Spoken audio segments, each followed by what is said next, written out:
Trước mắt của chúng ta đây là một chiếc máy bay IL-14 số hiệu VN-C482 hiện đang được trưng bày tại Bảo tàng Lịch sử Quân sự Việt Nam. Đây là chiếc IL-14 đầu tiên của Trung đoàn Không quân Vận tải 919 do Chính phủ Liên Xô trao tặng cho Chủ tịch Hồ Chí Minh và là một trong 5 chiếc máy bay mà Liên Xô đã viện trợ cho Việt Nam vào đầu năm 1957, bao gồm một chiếc IL-14, một chiếc MI-4, một chiếc AN-2 và 2 chiếc LI-2, đánh dấu bước khởi đầu hình thành lực lượng không quân vận tải của Việt Nam. IL-14 là loại máy bay vận tải hạng nhẹ do Liên Xô sản xuất, có khả năng chở từ 26 đến 36 người. Tốc độ tối đa đạt 415 km/h, trần bay tối đa là 6.500m và tầm bay lên đến 1.700 km. Đây là loại máy bay buồng lái hở, sử dụng 2 động cơ tuốc pin cánh quạt, không được trang bị radar dẫn đường hay thiết bị hỗ trợ hạ cánh.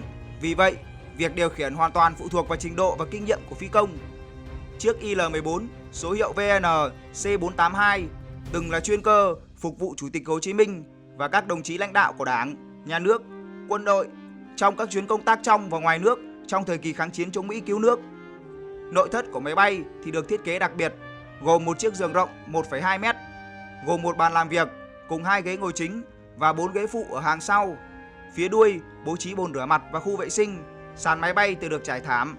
Qua đó thì thể hiện sự chu đáo trong việc phục vụ lãnh tụ tối cao của dân tộc. Ngay từ những ngày đầu mới thành lập và suốt thời kỳ kháng chiến chống Mỹ cứu nước, đội bay IL-14 thuộc Trung đoàn Không quân Vận tải 919 đã thực hiện nhiều chuyến bay vận tải hành khách, hàng hóa, góp phần khôi phục nền kinh tế của miền Bắc, phục vụ bay huấn luyện, bay vận tải quân sự và tham gia chiến đấu và lập được nhiều thành tích vẻ vang trong lịch sử không quân vận tải, hàng không dân dụng của Việt Nam. Trong chiến dịch Mậu Thân mùa xuân năm 1968, máy bay IL-14 được cải tiến vũ trang và được gọi với mật danh là T-14, được lắp thêm giá treo bom và dàn phóng cối. Các phi công của đội bay T-14 đã trực tiếp tham gia chiến đấu trong chiến dịch Mậu Thân mùa xuân năm 1968, mặt trận Trị Thiên, Huế, trận đánh căn cứ Mang Cá với một khí phách anh hùng và quyết tâm, tất cả vì một miền Nam ruột thịt. Chỉ tính riêng cho năm 1968, 25 phi công của đội bay IL-14 đã anh dũng hy sinh trên các chiến trường. Các anh đã vĩnh viễn hiến dâng tuổi thanh xuân của mình cho Tổ quốc. Tên tuổi của các anh hùng liệt sĩ phi công đã khắc sâu vào truyền thống lịch sử anh hùng của Không quân Nhân dân Việt Nam và của đoàn bay 919. Đến năm 1989, ngành hàng không dân dụng của Việt Nam đã có sự chuyển đổi cơ chế quan trọng, tách hoàn toàn khỏi quân đội. Năm 1990, các cán bộ, chiến sĩ, sĩ quan lái máy bay của đoàn bay đã chuyển ngành tại chỗ, trở thành những cán bộ nhân viên và người lao động đoàn bay 919 trực thuộc Hãng Hàng không Quốc gia Việt Nam. Chiếc IL-14 số hiệu VN-482 hiện được trưng bày trang trọng trước Bảo tàng Lịch sử Quân sự Việt Nam, chính là kỷ vật vô giá, biểu tượng sống động cho một thời kỳ hào hùng của lực lượng không quân và hàng không Việt Nam.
Đặt kế bên vị trí của máy bay IL-14 là máy bay AN-26 của Trung đoàn Không quân 918. Đây cũng là loại máy bay mà đoàn bay 919 đã khai thác vận chuyển hành khách, hàng hóa và phục vụ cho an ninh quốc phòng từ những năm 1980.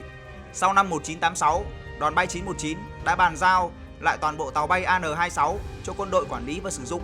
Chiếc Antonov AN-26 là một trong những loại máy bay quân sự thành công nhất của Liên Xô và cũng là một phần không thể thiếu trong lịch sử không quân của nhân dân Việt Nam.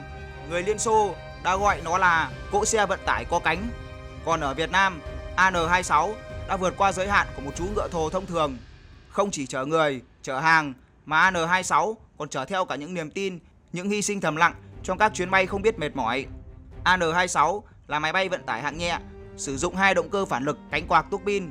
Nó được phát triển từ mẫu Antonov AN-24 với một số cải tiến đặc biệt để phục vụ trong quân sự.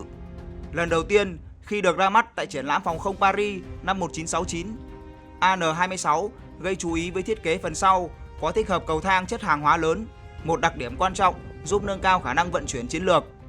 Trong giai đoạn sản xuất từ năm 1969 đến năm 1986, đã có khoảng 1.400 chiếc AN-26 được xuất xưởng và xuất khẩu đến nhiều quốc gia. Loại máy bay này được đánh giá là một trong những dòng vận tải tầm trung hoạt động ổn định và hiệu quả, bền bỉ nhất của Liên Xô. Với chiều dài hơn 23 m, sải cánh gần 30 m, AN-26 có thân hình khá đồ sộ nhưng lại thể hiện sự linh hoạt vượt trội trong tác chiến. Trọng lượng cất cánh tối đa lên tới 24 tấn, cho phép máy bay thực hiện hiệu quả các nhiệm vụ trong điều kiện khắc nghiệt. Chiếc máy bay này được trang bị 2 động cơ phản lực cánh quạt AI-24VT cùng một động cơ phụ cho vận tốc cực đại lên đến 540 km/h, trần bay đạt 7.500 m, tầm bay trung bình và khoảng 2.000 km, đủ sức vượt qua các dãy núi hiểm trở và luồn sâu vào các chiến trường chiến lược như miền Trung, Tây Nguyên hay biên giới phía Bắc. Ngoài nhiệm vụ chính trong quân sự, một số chiếc AN-26 còn được điều chuyển để sử dụng trong dân sự với vai trò là máy bay chở hàng và chở khách.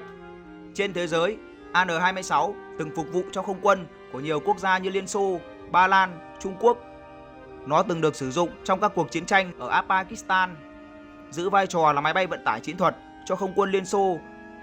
Không chỉ vậy, AN-26 cũng có mặt trong đội bay của nhiều hãng hàng không dân dụng như Lào Airlines, Yakutia Airlines, chứng minh cho khả năng thích nghi và tính linh hoạt của nó.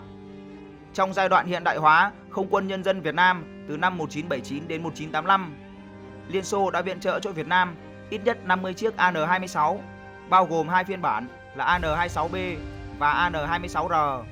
Cho đến hiện tại thì một số lượng nhất định vẫn đang phục vụ trong biên chế của các đơn vị như Trung đoàn Không quân Vận tải C917 và C918.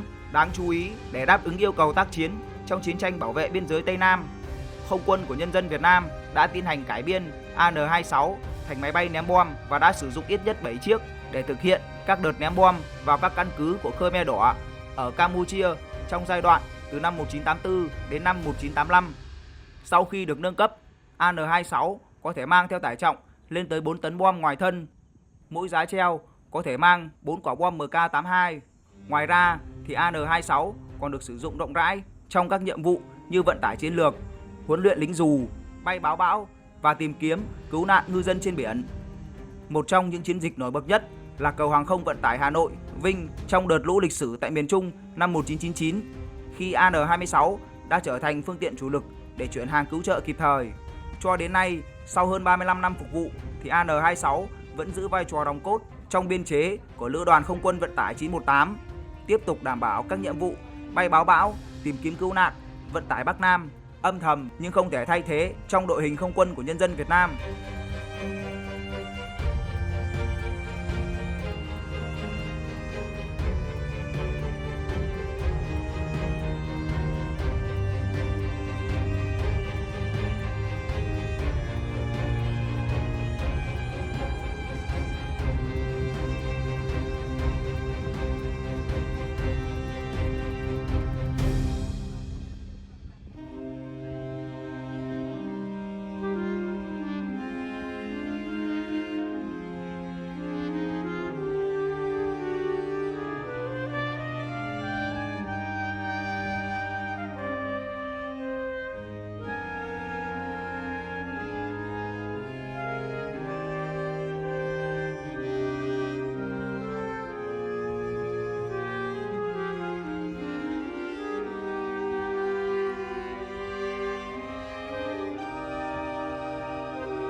Video của mình xin được kết thúc tại đây. Nếu thấy hay và ý nghĩa, hãy bấm like và đăng ký kênh để ủng hộ kênh của mình nhé.